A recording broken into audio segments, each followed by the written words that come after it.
Welcome to Off Screen, your 7-day guide to everything cinematic. I'm Van Connor. And I'm Becks Perfect. Boom. Great to see everyone today, and great to see you, Van Connor. It's always a pleasure to see you, Miss Perfect. But you know what I find even more pleasurable than your fine company is a damn good movie. So, I mean, have we got anything close to that this week? Do you want to take us through anything you think might count as vaguely good? Because I've seen about a quarter of Justice League at this stage, and no, I need cheering up. Okay, well, I've got one that's coming out on Netflix today, in fact, and it's called Fatale. It stars Michael Ealy and also Hilary Swank, and I have a smile on my face when I talk about this movie because I don't think this is a movie for 2020. This is a movie that should have come out in the early 2000s, if not in the 90s. That's what I was saying. No, 1991 at best. Yeah, okay, fine. I think I was being generous with that. So this is a sexy thriller, people. This should have starred Michael Douglas. I mean, this follows the story of a guy who is he's a self-made millionaire, maybe billionaire, who like a sexy sports agent type. He's like, is everything sexy about this? Yeah, everything's sexy. Everything. Does he have a car? It's sexy. Does he have a watch? He's got a rotating car parking space. I mean, it's all sexy. He has. If he wore plimsolls, they'd be sexy plimsolls. Everything is sexy. Yeah. So basically, not so sexy. He's having a bit of trouble and strife with the old wife, and so goes on. That rhymed. Yeah. And so goes on a bachelor trip to. What is it? What are they called? Like a stag do. Bachelor. They call them. They're just bachelor party weekend. That's really. They're doing the bachelor party weekend in Vegas routine, aren't they? Exactly. Where he meets a hot lady who's played by Hilary Swank. They get down and dirty, and he returns thinking he's got away with it. But then one night, him and his wife get broken into in their multi-million-pound apartment, and suddenly the detective who is solving the case is none other than the woman he slept with. I'm Detective Valerie Quinlan. I'm sure this was a very terrifying ordeal for you guys tonight. Your first name, is it Derek or Darren? Derek. Derek. I understand that you came face to face with the intruder. I didn't see his face. You know, he was choking me, he fired the gun a couple of times. Have we met before? Excuse me? I'm certain I know you from somewhere. I don't think so. Right, I'm a big fan of this on concept alone. Like you said, this should have been Michael Douglas. Now, first of all, the answer is if you make this movie in this century, there's only one man in the world that you cast, and they did. Yeah. Because that's all he does now. Michael Ealy is just machine crafted solely to do this. Like, if you've got a sexy psycho thriller or anything like that, you just go and get Michael Ealy. That's what you do. And the best part is, he's worked with this director. This is directed by Dion Taylor, who directed The Intruder, which we reviewed last year with Dennis Quaid as the homeowner who sold his home to Michael Ealy and his wife, the goddess that is Megan Good, and then stalked the hell out of him. This is the same thing. I had to call up Zara Phelan after I watched this and ask, is there just something about Michael Ealy that just sends women crazy to the extent of stalking him? Because that just seems to be every female character in every movie he has. Is there any truth to this? And her response was, have you seen those eyes? I was literally just going to say, it's the eyes. It's the eyes. The eyes have them. This for me, I was smirking throughout this because this is not of this time. This movie, it so doesn't belong in our day and age, but I love it more for it.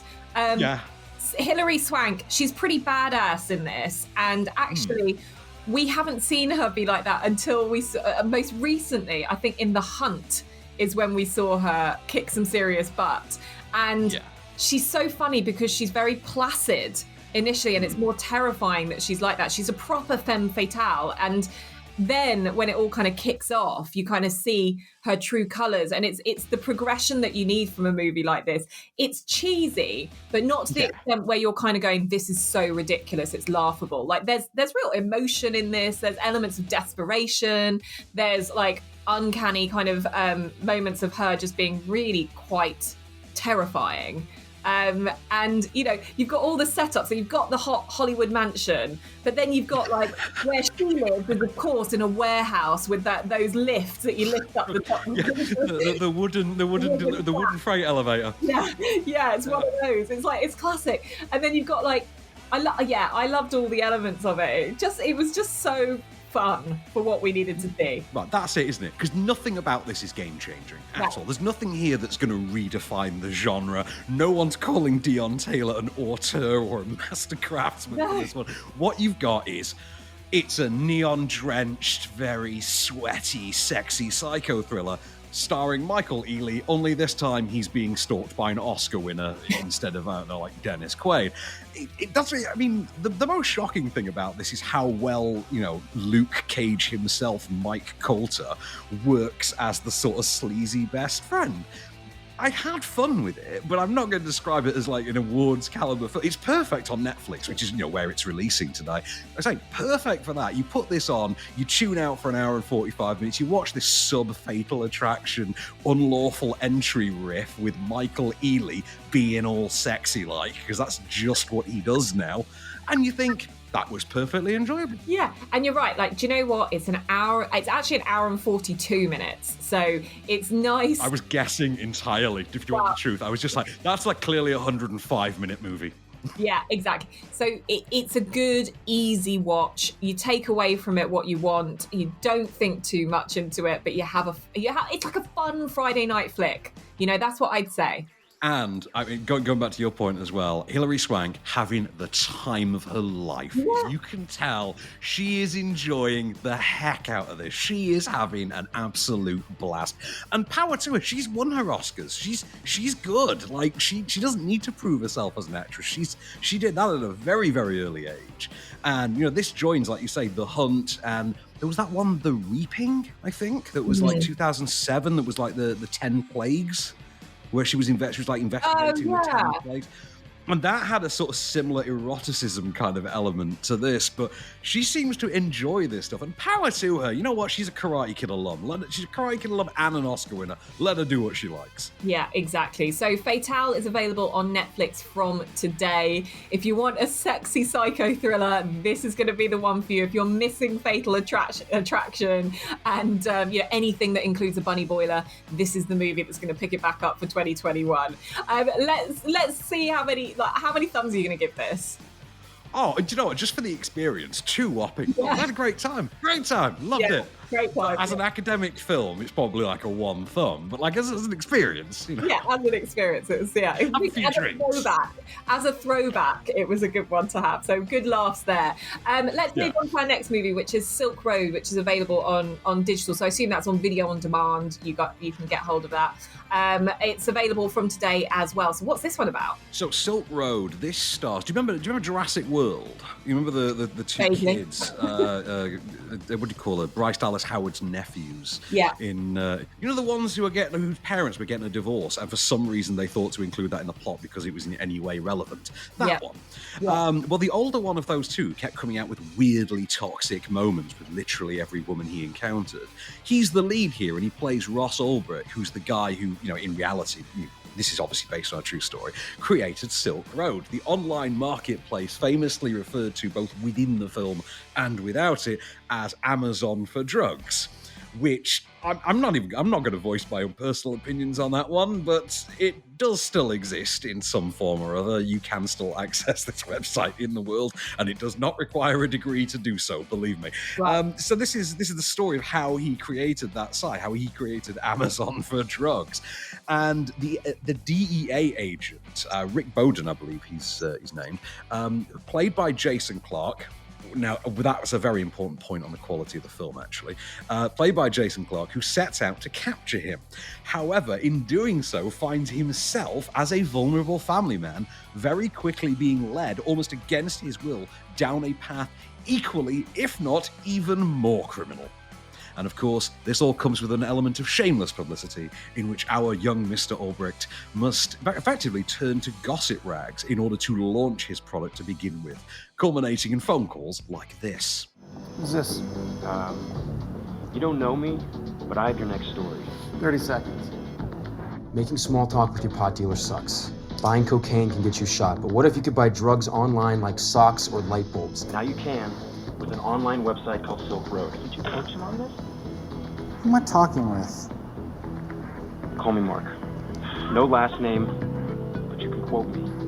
You created it? No, but I ordered 10 hits of acid delivered to my doorstep by the U.S. Postal Service. What did that feel like? Well, to tell you the truth, Adrian, kind of felt like the future. I mean, my biggest surprise from that statement is actually that he used the US Postal Service and the thing actually turned up. But Do you know what? I like Jason Clarke. Do you not? No, I like Jason Clarke. I think Jason Clarke is an excellent actor. I think he has no charisma whatsoever, but he is an excellent actor. He's kind of like Armie Hammer, only minus the alleged cannibalism. Yeah, I mean, I was just looking at his sort of back portfolio of work, from Terminator Genesis, Pet Sematary, Everest, Man with the Iron Heart, not that I recognise that, and Lawless are kind of the top ones that sort of spring out for him. You'll know his if you're not familiar with Jason Clarke, the name, you'll recognise his face. You particularly would, because he was the lead in Dawn of the Planet of the Apes. Yeah. But he kind of rose to prominence really in what was it? Zero Dark 30, the Catherine Bigelow film. Yeah, and gosh, 51 years old. I wouldn't have thought that. I for some reason thought he was younger. Anyway, you say he's void of any sort of personality and charisma in this movie. Well, I mean, he's the best thing about the movie. I mean, other than the story itself, because first of all, the story is fascinating. Like, how can the story of Silk Road not be fascinating? I've watched at least 3 or 4 documentaries in the last couple of years about Silk Road, because I find it a fascinating tale. Yeah. Just because, although Ross Ulbrich, although he presented himself as being a libertarian, and he maintained that he he created Silk Road as a way to subvert the system, as a way to democratize this process, as a way to reduce certain unhealthy elements in our society. I think there's a lot of posing going on there, and the film seems to buy into his BS quite a lot. The film presents itself for the longest part of its runtime as being completely objective about it, but every single time Jason Clarke turns up, the film suddenly pivots as if it's on some sort of Dutch angle. And the film, incidentally, directorially does have a shred of attitude, but not what you would call a visible personality. What I will say, though, is whenever Jason Clarke's on screen, the film seems to pivot to some sort of, metaphorical Dutch angle, as if to say, no, he's really the villain here. Our guy's good. But in order to depict him honestly, he has to come across as a bit unpleasant. I mean, frankly, he comes across as a bit annoying. And weirdly, if you ever actually saw the real guy and listened to him speak or anything like that, you'd immediately think, that's Robert Pattinson. That's who you cast as. It's Robert Pattinson. Like, this is the role that gets Robert. This is Robert Pattinson's Social Network. Yeah. That's what this is. Unfortunately, it's not the Social Network. It's closer to Billionaire Boys Club, sorry. Right, okay. So, look, I feel like you like this slightly less than Fatale. I didn't dislike it. I think my problem is it's very basic. It's not. That's it. There's no Michael Ealy in it to sex it up. That's totally what it is. But it's lacking charisma. And the whole element of this Silk Road thing is it's so tied into a post-millennial culture, that verging on Gen Z aesthetic. It's so tied into this democratization, this using the internet as a weapon of democracy, which in the face of our modern day is actually something that I think deserves more celebration and recognition than it actually got, because look at the last couple of years, look at troll culture, look at Justice League coming out, look at what that represents. And you look at things like that and you think, it's amazing to me that this wasn't taken more seriously. This is making blow when you should have been making Goodfellas.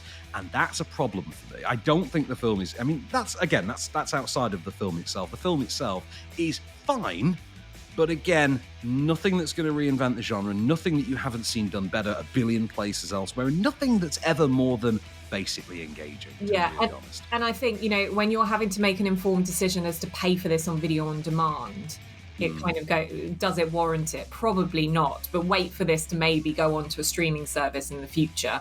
But, and this is the thing, when you can get something like Fatale for free on Netflix subscription, why not go with that? Fatale, every time. You need that Michael Ealy sexiness, that's what you need.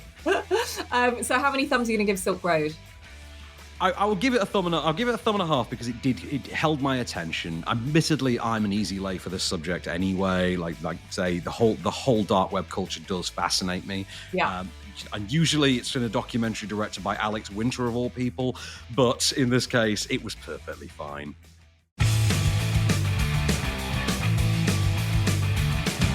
Welcome back to Off Screen. We're keeping you on the couch because we've got all your movies on TV ready to roll for you. And it kicks off on your Saturday night on BBC Two at 11:20 p.m. with Love and Mercy. Now, this is a pick that I wanted to throw into this list because last week we talked about, in fact, this week we talked about the news this week that Sir Ken, yes, Sir Ken, is doing a Bee Gees biopic. And we talked about that on the Stereo app. And actually, when we were talking about that piece of news, I mentioned that maybe it's an interesting one because how will audiences take to it?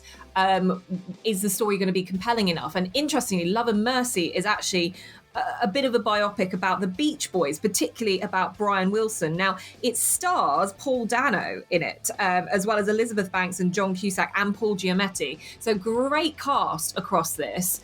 However, did it have the weight to hold an audience? Did it do the business? Unfortunately, it didn't really. And that was the problem. But without any issues, it was actually quite a good film. It was compelling to watch, an interesting insight into the world of the Beach Boys and sort of the trials and tribulations of the band in the 60s.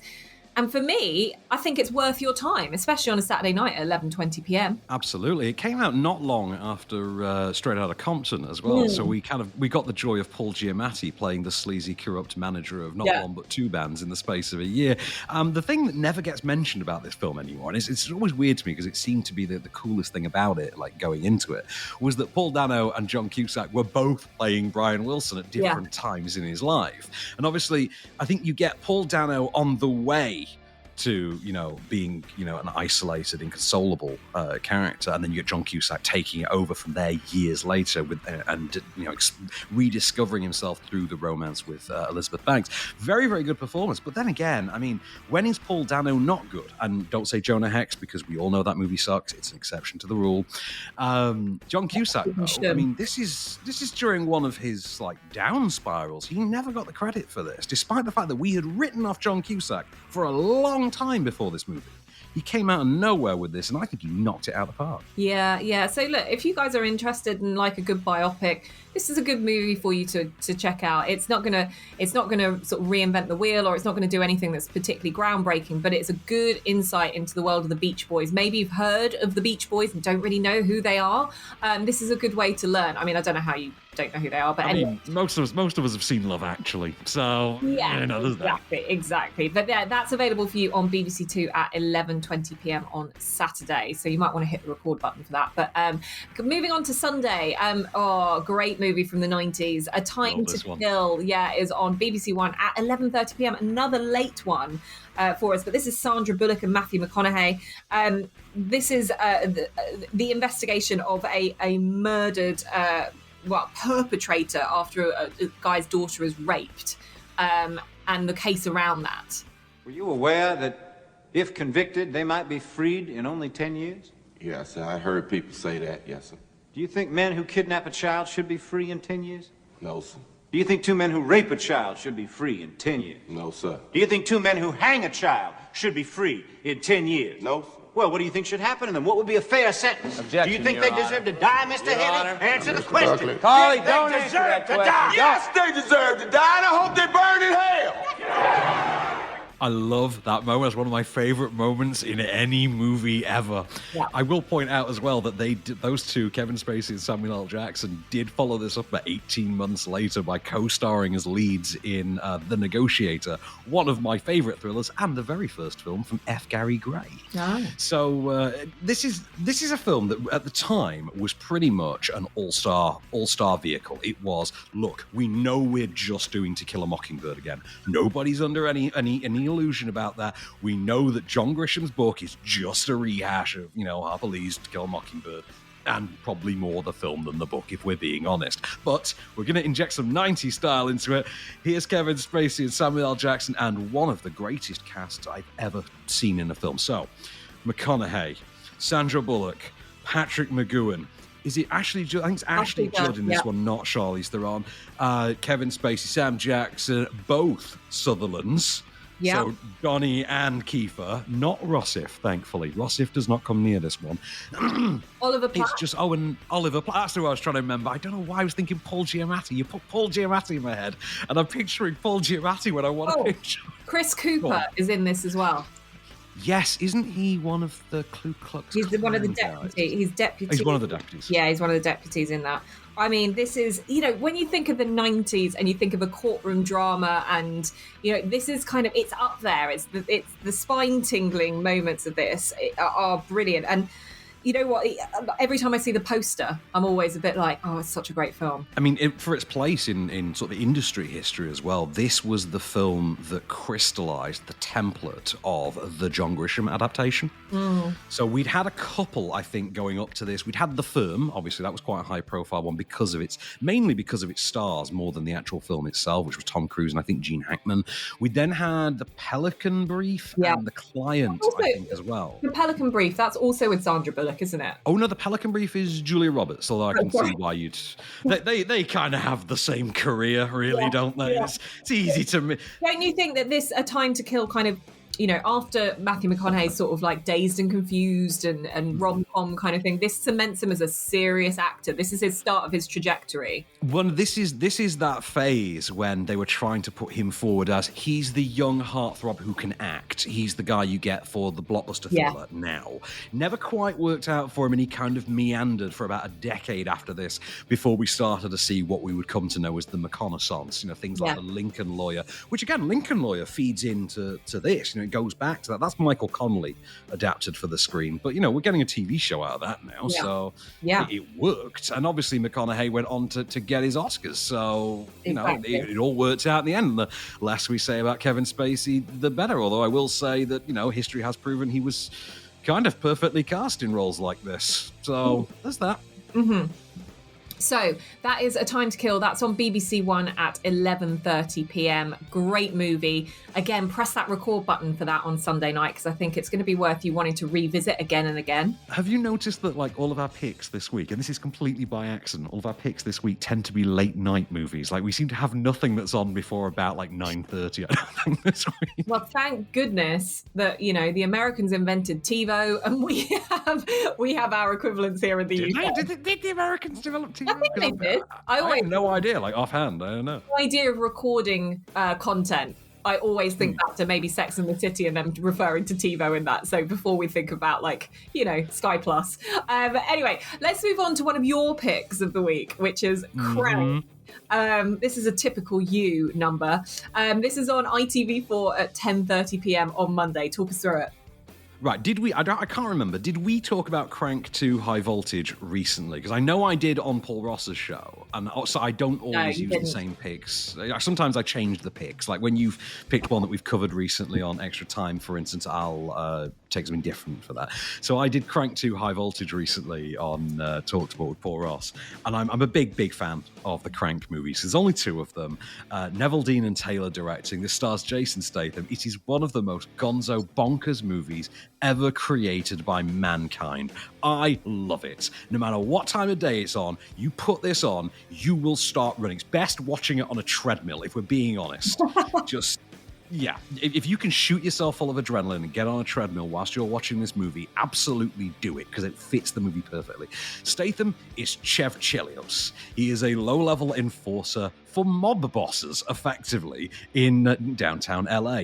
However, one day, one of his rivals basically breaks into his house, renders him unconscious, and injects him with a substance that leaves him forced to keep his adrenaline above a certain level in order to not die.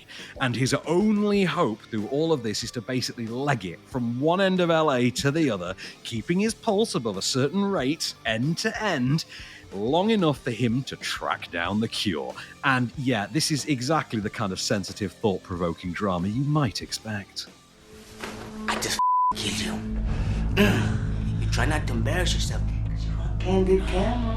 Oh, is it right here I gave you? This is some high-tech, sci-fi, Chinese, synthetic. I don't know exactly what the is this dude. All I know is that once this has binded with your blood cells, you baby, and believe me, it's done binded. Yeah, you got yourself about an hour max. Tick-tock. It's been real. You probably should have thought twice before you whacked on Kim. Who is that that's speaking? Is that Efren Ramirez? I think that is... Oh, no. Efren Ramirez. Efren Ramirez is Chev Chelios' only friend, because there's a really bizarre... He's in both movies as different characters, and it is insane. It's the kind of storytelling acrobatics that you're like, you know what, I'll tolerate it in this movie because it perfectly fits, but you wouldn't anywhere else. Okay. This sounds hilarious. I've never seen Crank or Crank 2, and probably because the title just doesn't overly appeal, but I quite fancy giving it a go now. I'm not sure how it actually would. I'd have to research this with the first one. I think it's traditionally filmed, the first one. By the time they got to the sequel, the GoPro had been invented. Right. And they actually just went out, bought loads of them, and just destroyed them, making the sequel. So the sequel is even more dreadful. The sequel, at one point, involves a cameo by Jerry Halliwell as Jason Statham's mum. The best death you've ever seen involving a member of the cast of It's Always Sunny in Philadelphia, and a prolonged sequence in which Jason Statham wears a papier-mâché version of his own head and reenacts a Godzilla movie. That's the sequel. This movie is almost that bonkers. Wow. And I will say, also does feature a cameo from a certain sadly departed member of a iconic nu metal band. Let's just say that. I can't recommend highly enough that if you've never seen it, Becks, you check out the Crank movies. They are insane and they are wonderful. It feels like the only thing that it's missing is Nicolas Cage. It has that feel to it, though. The kind of thing that it's the kind of thing like Willy's Wonderland now that Nick Cage would absolutely go and do. Now, you know, if they'd offered this to Nick Cage, he absolutely would have taken it. But it fits Statham so perfectly.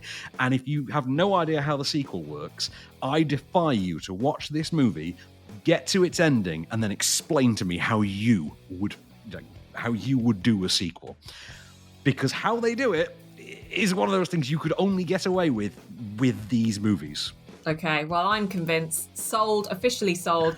That's Monday night, ITV4, 10:30 p.m, Crank.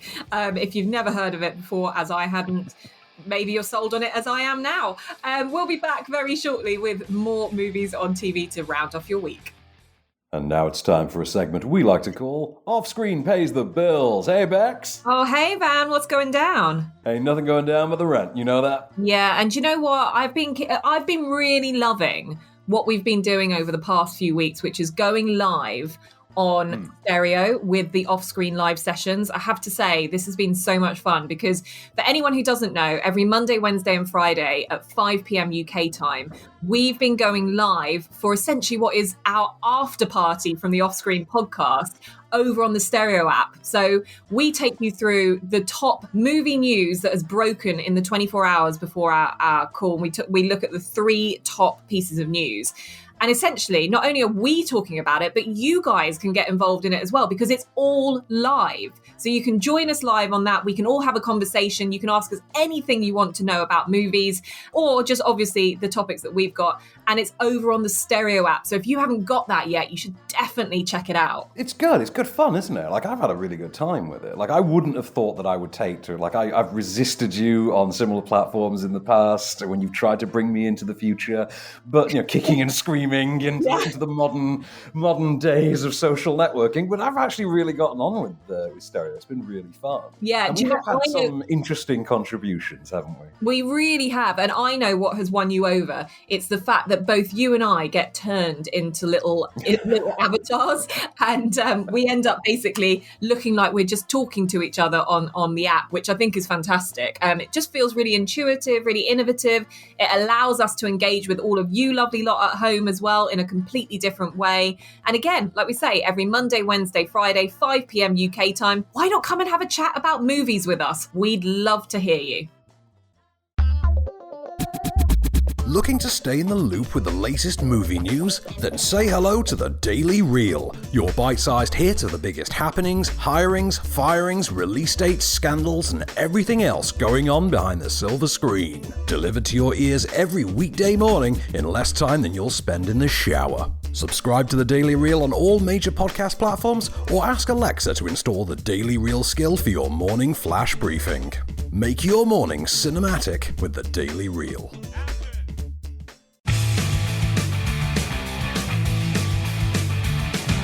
Welcome back to Off Screen. We're keeping you on the couch for the second half of your week with all the big movies on TV.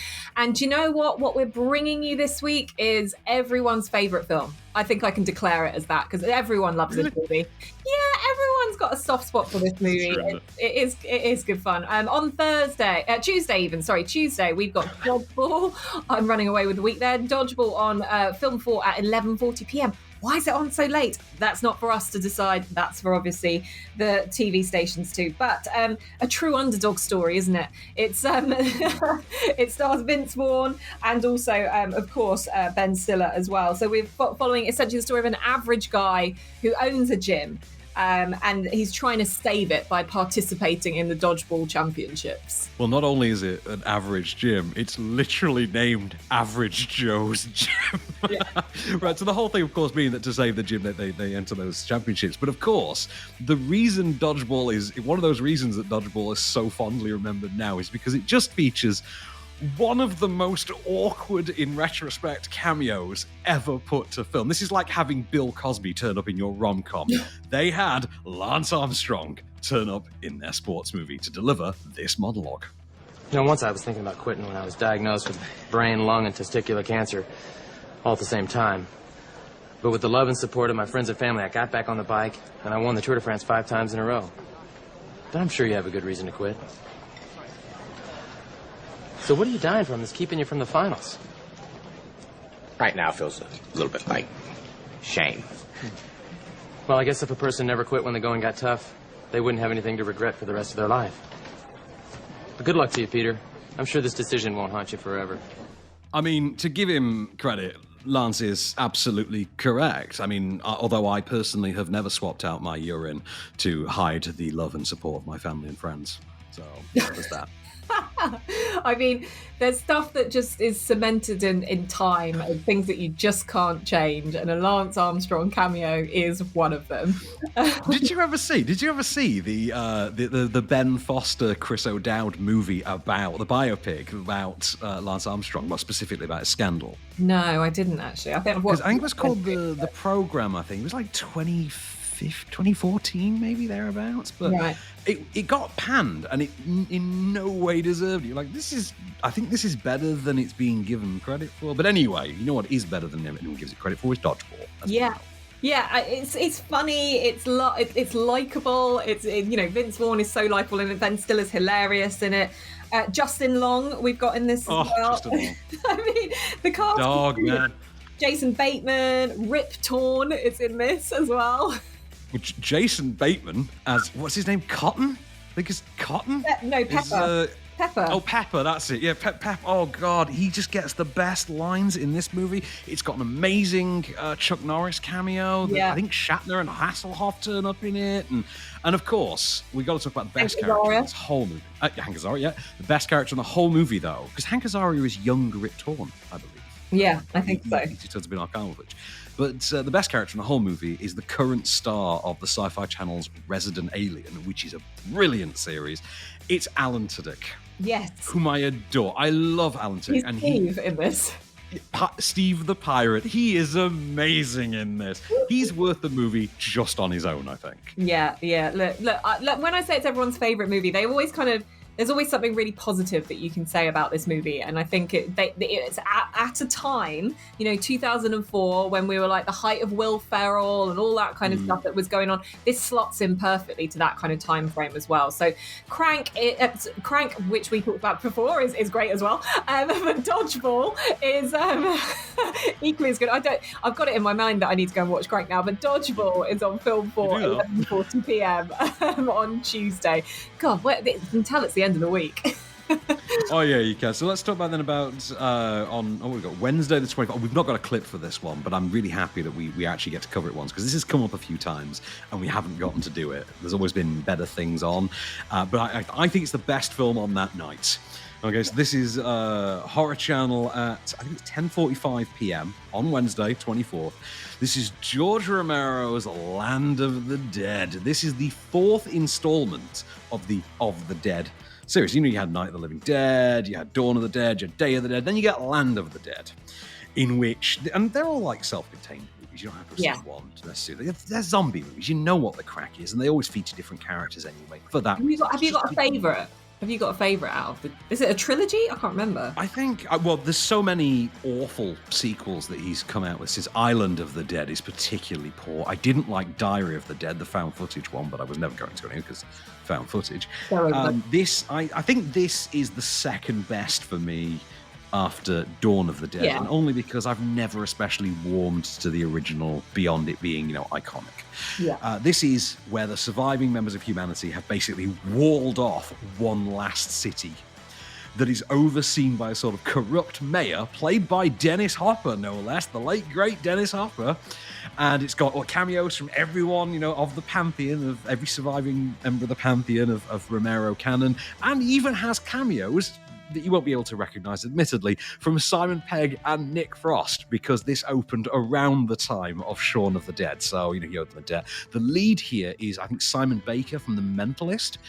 Female lead is Asia Argento, and you've got characters in there that just defy belief. John Leguizamo, Johnny Legs, has got a pretty good role in this as well. It's really good. Originally, it was entitled Dead Reckoning.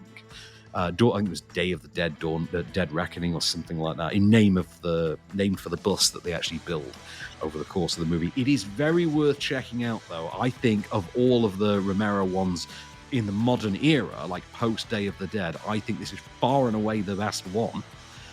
But I appreciate, Dawn of the Dead is. Do you know what? I've just had to look it up. I didn't realise that Dennis Hopper was dead. Oh, did you not? No. Dennis Hopper sadly passed. 2010. Wow. God, has it been 11 years since Dennis Hopper died? 11 years, yeah. 2010. Oh my God. I know. You know what it is? You feel like he's still around because you watch Super Mario Brothers so often. That's what it is. Yeah, and no Kim Cooper quite like Dennis Hopper in that. Okay, so Land of the Dead, Horror Channel, 10:45 p.m. on Wednesday. Let's start rounding off the week. And do you know what? Start revving your engines, because we've got a movie for you that I think, again, this actually, for me, when I saw it as an Edgar Wright film, this was not what I expected. And it completely sort of took me in a completely different direction with him. Of course, I'm talking about Baby Driver. This stars Ansel I can never say it right. Ansel Elgort? Ansel Elgort, I believe, is the pronunciation, yes. Ansel Elgort. Lily James is in this, John Hamm, Isa Gonzalez, Jamie Foxx. I mean, this is the movie. It's a heist getaway movie, isn't it? With an amazing soundtrack. It's super cool, super slick, and it made loads and loads of fans as a result. And of course, because we've already had one movie with a guy who got Me Too'd, here's a movie with two of them. So you're just starting your day, or did you just get off? Oh, I don't know if I ever get off. They call, I go, So what is it you do? I'm a driver. Oh, like a chauffeur. You drive around important people. I guess I do. Anyone I'd know? I hope not. Well, aren't you mysterious? Maybe. Maybe. So when was the last time you hit the road just for fun? Yesterday. I'm jealous. Sometimes all I want to do is head west on 20 in a car I can't afford with a plan I don't have. Just me, my music, and the road. I'd like that too. Correction, I'm actually mistaken. Sorry, neither Kevin Spacey nor Ansel Elgort were in fact Me Too. That is factually inaccurate. Please do not quote me on that. In fact, Kevin Spacey was accused of sexual assault. I believe it was drugging and raping Anthony Rapp from Star Trek, while Ansel Elgort merely courted underage girls. Sorry, that's my correction. Okay, moving on. Just to cover us legally, that's all. Yeah, okie dokie dokie daddy. Let's move on to talking about what we thought of the film. I think that would be sensible. I mean, look, for me, the reason why I say this stuff about Edgar Wright is Cornetto trilogy is all I really know Edgar Wright for, and I think a lot of people kind of think about that in a way, and then suddenly here he comes with Baby Driver. Did you not watch Spaced when it was on TV? I was in Spaced. Were you in Spaced? I was in Spaced in series 2. I was an extra. Oh my God. 16-year-old me. I've got loads of... You must have been a teenager, because Spaced was a while ago. Yeah. Like, the famous Bugsy Malone Daisy's birthday scene. I'm in the background. Nice. I think Baby Driver is a really solid film, but yeah, I agree with what you say. It's something different from. However, I think it skews closest to the energy of Scott Pilgrim versus the World. It's not a film I enjoy, but as far as Edgar Wright's body of work, I think for a lot of people who didn't see Scott Pilgrim versus the World, which, if we're being really honest, is most of the film going public, despite what its fans will tell you, it was quite a shock. And it's got amazing stunt work in it. Some of the professional driving that's done here is incredible. Its use of visual effects is also astonishing. What they've done is they augmented stunt driving with computer-generated imagery for some of the stunts, and the results are seamless. That shot of him handbrake turning through the alleyway during the opening car chase, those lorries are not there. Yeah. That's just the car turning. The car is just doing handbrake, and they just insert the lorries. It's fantastic. It's slick. It's such a slick looking movie. It just, like I said, I love the soundtrack. Loads of people always remember this because of the soundtrack. I think Ansel Elgort's brilliant in this as well. I mean, look, it's got all the constructs of a really solid movie that people of all different interests will come back and enjoy. There's something about this that's very universal. So, look, it's on Sony Movies, 9 p.m. It's probably the earliest movie we've got for you this week on Thursday. So, look, you don't need to kind of press the record button for this. Go and enjoy it for what it is. That's Baby Driver on Sony Movies at 9 p.m. Now, rounding off the week, this is quite a divisive movie, but it's one of my favourite movies. I absolutely love this. Only if you're an Oscar announcer. Yeah, exactly. And you might be a little bit confused. Yeah, exactly. But this movie is one that I think, unfortunately, because of the hype machine, made people enjoy it less around that time. But I went and saw it as lucky enough as a screen, an early screening of this, and so I was able to be caught up in the magic of it. It's on BBC One, 11:35 p.m. We're talking about La La Land. I got a call back. What? Come on. For what? For a TV show. The one that I was telling you about earlier. The Dangerous Minds meets the OC? Yeah. Congratulations. That's really incredible. Exciting. I feel like I said negative stuff about it before. What? It's like Rebel Without a Cause, sort of. I got the bullets. Yes. You've never seen it? I've never seen it. Oh, my. It's playing at the Rialto. Really? Yes. You should go. I mean, I can take you. Okay. For research. For research? Yeah. Yeah. Okay. Monday night, 10 o'clock. Yeah, great. Okay. For research. This, for me, like we talked last week about Damien Chazelle and Whiplash as a pick, and, his love of jazz. It is obviously continued on in this. You just heard that in the clip. This, for me, I tell you why I loved it so much, is because I really did feel like, you could understand Damien Chazelle's love of the golden age of Hollywood and bringing all of that back as well. And I think he did that really cleverly. I think the homages that he paid to other movies, like everything from like Boogie Nights to Singing in the Rain to all of that kind of stuff, was done so expertly. And I feel like lots of people forget that, and they just get so annoyed because of this whole hype machine problem with it. I mean, I actually agree with you for what it's worth. I actually think, as far as making an homage to old school Hollywood and old school musicals and things like that, and doing it in a contemporary setting, this is far and away one of the most successful ones that's ever been made. Yeah. Like, I don't think anyone's ever put the love and craft into it quite the way that Chazelle does here. And to be fair, he has two very game leads in Emma Stone and Ryan Gosling. Like, I don't think this would work quite as well with anyone else. But if this was Miles Teller, very, very different. I think I heard at one point that Miles Teller was considered for this because of Whiplash, because he'd worked with him on Whiplash, which I will be honest, probably would have turned me off the movie entirely. But to be fair, I don't find Gosling that entertaining a presence either. He's just very good in this. Yeah, but both are, and obviously it proved it with Emma Stone picking up the Oscar for this as well. I mean, look, at the end of the day, you're going to love it. It's Marmite, really. You either love it or you hate it. I would say if you haven't watched it since it came out in 2016, give it another go, and without all that hype, just see if you enjoy it again and appreciate it for what it is. I certainly do. I'm going to be rewatching this on BBC One, 11:35 p.m. on Friday night. It's a great way to see in your weekend. And you might even like it as much as Moonlight.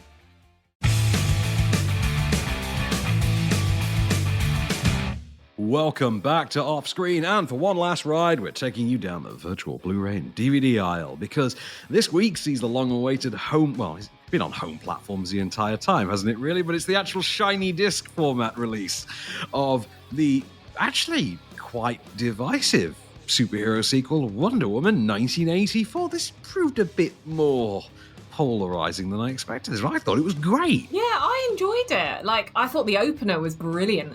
Like, it's what you want to do to get you into the mood of this movie. And yeah, I mean, I think I preferred the first one, but by far. But it was fine. There's nothing in Wonder Woman 1984 that's anywhere near as instantly iconic as the No Man's Land scene, for instance. And the film, when you stop to think about it for even a second, is filled with so many holes and so many problematic areas you don't want to go into, like the fact that, your hero goddess of the Amazons, warrior lady, is having non-consensual sex with the animated corpse of a man. But let's not really dwell on that, because it's very weird that they deal with it in the way they do. But yeah, this is the Patty Jenkins directed sequel to 2016's 2017's Wonder Woman, which of course brings her, funnily enough, hence the clever title, into 1984, where she goes opposite Maxwell Lord, played here by Mandalorian and Game of Thrones breakout Pedro Pascal, who's playing a sort of a new take on Maxwell Lord that's been stylized towards 80s era Donald Trump. The same character, incidentally, is currently the villain on the brand spanking new Superman and Lois series, which, if you haven't seen it, is the best version of Superman I've seen in 20 years. I am not even kidding. Wow. It's fantastic. It is absolutely blindingly good. But the character has been repurposed here for Wonder Woman, because there is quite a famous point of connection between Wonder Woman and Maxwell Lord that you think they might have the nerve to include in the film, but no, they don't, even though they signpost it quite heavily. But yes, Wonder Woman's in 1984. Maxwell Lord is the villain, and he has the ability to grant wishes. Barbara! Hi. Perfect. I have someone I would like you to meet. A pleasure. Oh. Miss Minerva. It's Doctor, actually. Have we met before? You look familiar. Do the thing. No. Do the thing. Life is good, but it can be better. Oh my gosh, from TV. Oh my gosh, you're the oil guy. The oil guy? I'll take it. Do you know what? I really, the weakest thing for me in this is actually Kristen Wiig. I actually didn't really. You think? Yeah, I didn't really. Well, I liked her when she was just the dorky sort of friend. The moment she became who she became, this kind of villainess, just didn't really work for me. But a little bit of Pedro Pascal news. He was filming a new series with new Oscar nominee Maria Bakalova. And they were in the middle of a scene when she found out about her Oscar nomination. And with Judd Apatow, actually, who just basically paused the scene, and she thought she'd done something wrong.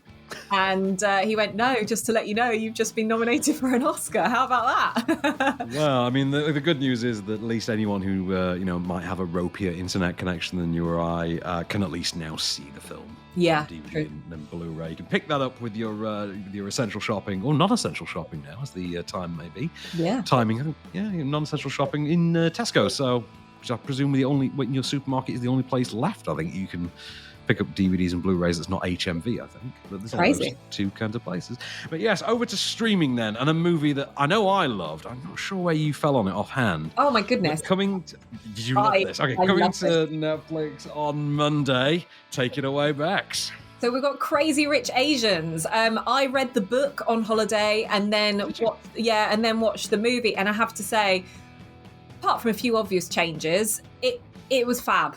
To have like a full Asian cast create such a stir in terms of just, so many different people loving this movie. It was so refreshing to see. And, the lead characters in this were fantastic. Henry Goulding was brilliant, but unfortunately now he's kind of typecast. But I love his career trajectory from travel presenter to Hollywood heartthrob. It's kind of worked really well for him, hasn't it? Well, he's currently rebooting G.I. Joe, so wow, there we go. Yeah, he's Snake Eyes in the new G.I. Joe prequel spin-off thing that they're hoping to launch a cinematic universe out of, because apparently Paramount just don't learn lessons. But yes, Henry Golding and Constance Wu are the leads here. Of course, the plot, as with the book that this is obviously based on, is that she is the NYU professor. She does game theory, I think. She teaches game theory at NYU, and she goes home with her boyfriend to Singapore for, I think it's his best friend's wedding, at which he's going to serve as best man, only to discover, well, he's got a few quid more than he let on. So your family is rich? We're comfortable. That is exactly what a super rich person would say. It's not a big deal, obviously. I just think it's kind of weird that I had no idea. I mean, you have a Jamba Juice card. You use my Netflix password. You play basketball at that Y that kind of smells. I really like that place, thank you very much. And yes, my family has money, but I've always thought of it as theirs, not mine. At least we know she's not with him for his money. There is that. But I think that's I think that seems to be the problem, actually, at one point in the plot. I guess why they hate her at one point. It's she has no interest in all this stuff. She's not here for the money. Why are we keeping her around? Do you know what? If you watched anything like Bling Empire on Netflix or anything like that, it's kind of all this stuff has sort of been spawned off the success of this movie and our interest in kind of Asian culture and the extreme rich Asian culture as well. I think it's been really interesting to see the involvement since this movie. But yeah, it's a fab movie. I love it. And of course, my absolute favorite thing about this movie, and I think for a lot of people this is the case, is Michelle Yeoh. Yeah. In full Alexis Carrington mode. Yeah. She's just giving it the full Joan Collins up in there. And Awkwafina's in this, isn't she? She's, And Ken Jeong as well. A nice little appearance from Ken Jeong, who gets my favorite gag of the entire movie, purely relating just to his voice, which is just chef's kiss to you, Mr. John. Chef's kiss. But I'm going to watch this again. This is on Netflix as of Monday. I'm watching it again. I adore Crazy Rich. I do. Can't wait for the sequel. You should read the book. You should definitely read the book. It's really good. Before we move on, am I right in thinking, because I've read the Wikipedia synopsises of the sequels, and they seem way more like, Dallas Dynasty style soap opera. I've not read. I don't know about the sequels, to be honest. I'm surprised that if it was going to work, that they haven't done it already. There've been loads of, because they want to do the two back to back. I know. I forget what the third one's called. I know the second one is China Rich Girl.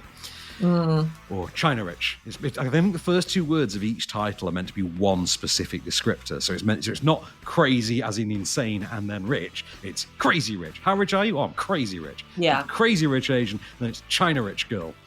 So there's that. So that's on Monday anyway. Let's go to Tuesday, the following day. We're keeping it with another rom-com. It's How to Be Single, Miss Perfect. Do you remember this one? No, I don't. I mean, I've seen many a rom-com in my time, but I don't even know who's in this one. This was Rebel Wilson, Dakota Johnson, Alison Brie, and I forget who the four... Oh, I think it might have been Leslie Mann. And it was 4 different rom-com plots, effectively, all melded up into one. And, do you know, it was perfectly fine. He was sort of one of those, like, all-star casts. Everyone... I love Leslie Mann. I think she's hilarious. And this, I believe, has Alison Brie is meant to be the eternally single character who has to justify her cynically powered singledom to bartender Anders from Workaholics. Let me teach you how to be single. Okay. Lesson 1. Go get us some drinks. No, that was a trick. You don't buy the drinks. Boys buy the drinks. It's kind of like a sexual currency that they use so they're not actually paying you to hook up. So, go get us a drink. Not with this wallet, okay, with the sausage wallet. Which of you is buying oil right now? Hey, what's up, y'all? I don't know why I just said y'all. You all would have taken just as much time. And I'm not even from the South. I'm from Portland, which is southern from Canada. Are y'all Canadian? I just did it again. I said it again. Oh my God. Okay, bye. Not their funniest clip, if we're being honest. I got the wrong clip. I thought we were using the Alison Brie one, but never mind. That's Rebel Wilson and Dakota Johnson. They also exist. So you don't remember this one? No, and do you know what? I do struggle with Rebel Wilson films. I feel like she's such the same character in every movie. It's the same humour. I get a bit bored of it, so it kind of deters me a little bit. But Leslie Mann, she's up there for me with like Rose Byrne. I put them two together on par with comedies. They've not done a movie together yet. I don't know. They must have been. I feel like they must have crossed paths at some. They must have done, but yeah, look, I'll give it a watch. It's on Amazon Prime on Tuesday. So look, it sounds like an easy watch. If you can stomach Rebel Wilson in these movies, then maybe it's one for you to catch. Well, one that we don't especially need to talk about in too much detail, because I think it's iconic all on its own right at this stage. This is more like a public service announcement than an actual go through. The Notebook is also on Amazon Prime as of Wednesday. How has it not always been on Amazon Prime? I feel like it just perpetually lives on streaming. The Notebook, it's kind of always there. But you know what? The Notebook, as of this week, this next week is going to be on Amazon Prime. So. Right. Check that out. It's another Ryan Gosling movie. I think we know his audience at this stage. What else we got then? What we got to round out the week? So to round out the week, we've got a great sort of documentary insight into, maybe I'm thinking the wrong movie here. Very, very different. Very, very different movie. You're thinking of I Am Greta. Oh no. Yeah, very, very easy mistake to make. There's I Am Greta, which is a compelling, insightful look into the mind of Greta Thunberg. However, on Friday on Netflix, there's going to be a very, very different movie called Greta, which stars Isabelle Huppert in a single white female style psycho thriller opposite Chloe Grace Moretz. Do you remember this one? It had a yellow cover. I couldn't have got that more wrong. I was saying to Van off air in this that actually I really enjoyed that. I was like, yeah, I really like Greta. I was really insightful. I wondered what you meant by insightful. I don't remember this one. Do not get that mistaken, because you'll be going into a very different movie. But yeah, I Am Greta. I was surprised if that had made it onto Netflix, but yeah. I'll leave this one to you, quite clearly. This is the movie where Chloe Moretz is, sort of young Gen Z type, gig economy worker. I think she's a waitress, she's a gig economy waitress worker in this one, who randomly crosses paths with Isabelle Huppert, who turns out to be a nutter and starts stalking her and obsessively trying to insert herself into Chloe Moretz's life, which is something I'm not accustomed to seeing from someone not owning the surname Beckham. Are you insane? Please. Let's try and start again. I love you. You don't even know me.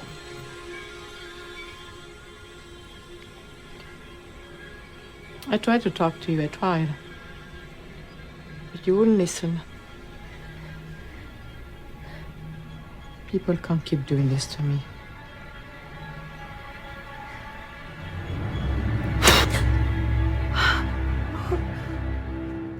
Never seen it. Might watch it. Definitely not what I thought it was.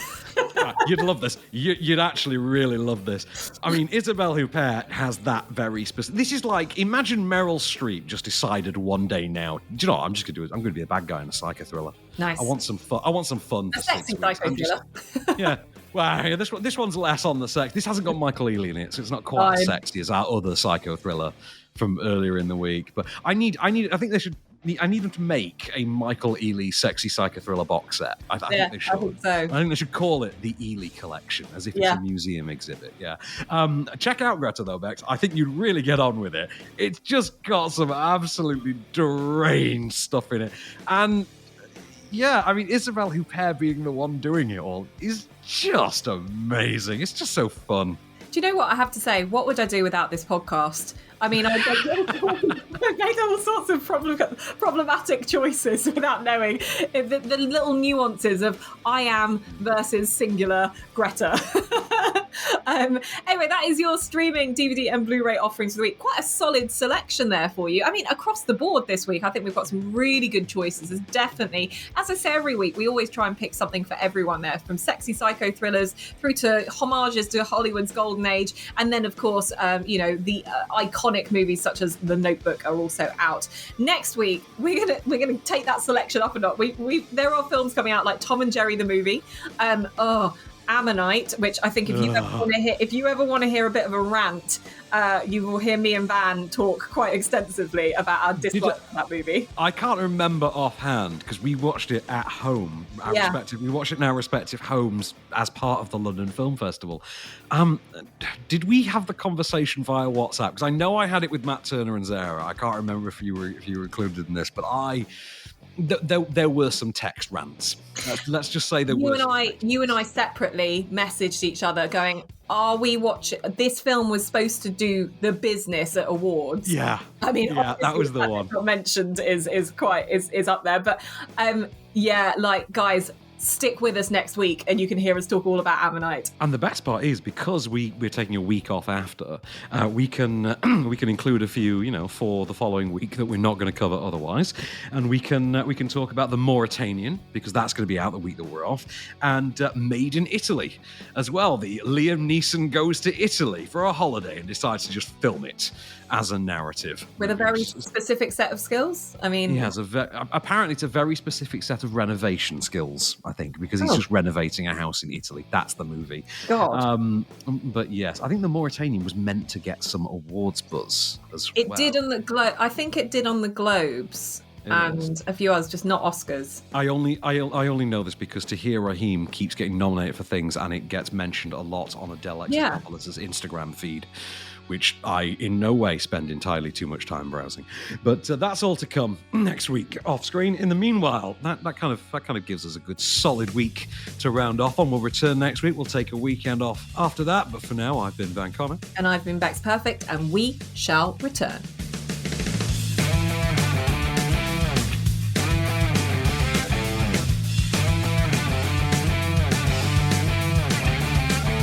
Well, we hope you had a good time this week, and if you want to keep those good times rolling, don't forget to join us 5 p.m. Monday, Wednesday, Friday, UK time, of course, on the Stereo app for our off-screen live sessions. You can get the Stereo app for free in the Google Play Store, on the App Store, on Apple or iOS. Create an account, follow us, at Becks Perfect, at Van Cotter, 5 p.m. GMT, Monday, Wednesday, Friday, for our live sessions when we'll give you our thoughts on the day's biggest movie news. We'll see you there.